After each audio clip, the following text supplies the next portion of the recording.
All right, always good catching up with my mentor, Mr. David Aldridge, the Dean of DC area sports broadcasting, journalism. In my segment, we're coming back with it. What say D.A.? First, quickly the game. What say you on the game against the Minnesota Vikings?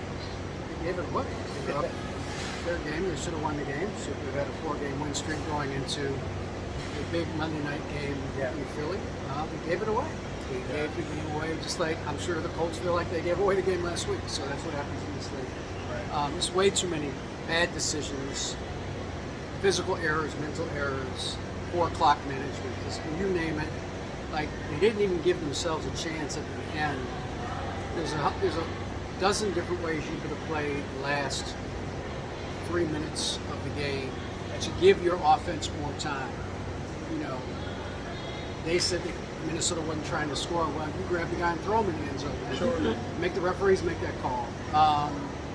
So there's things they should have done that they didn't do, but it was everybody. It was the quarterback, it was the coaching staff.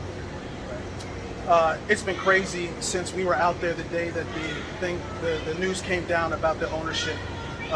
Your initial thoughts on that, being a Washingtonian, people that we all look up to. Your thoughts on what's going to happen with that? Your gut. I don't think anybody should pretend like they know what Dan Snyder is going to do. Sure. I think there was a lot of kind of overreach and celebrating before anything has happened. Dan Snyder's every move and judgment over the last 3 decades has been, I will do what I can to keep this football team.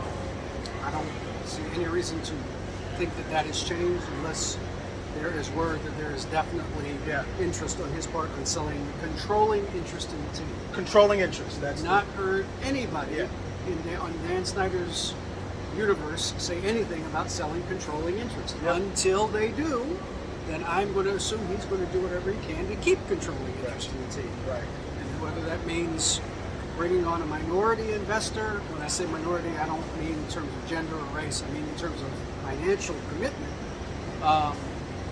To take on some of the burden that may need to be incurred to build a new stadium.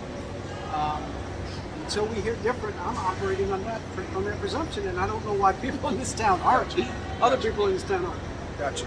Speaking of this town and speaking of a national story, if you are not a fan or appreciative of what Dusty Baker has meant to baseball, then you are not really a fan of baseball. Your thoughts on him? I mean, we talked about Frank Robinson recently when his birthday came up. Here's another trailblazer, another person that's just going to Cooperstown. I mean, what happened the other night just made the font size on his plaque just a little bit smaller to put this stuff on. But your thoughts on covering sports for so long, Dusty being here as a Nationals manager, your just thoughts on him finally winning a chip as a manager? Well, I was thrilled for Dusty. Yeah.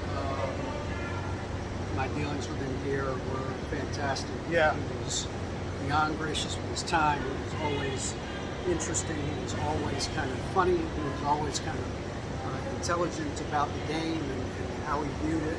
And I'm just glad he got it, because what can they say now?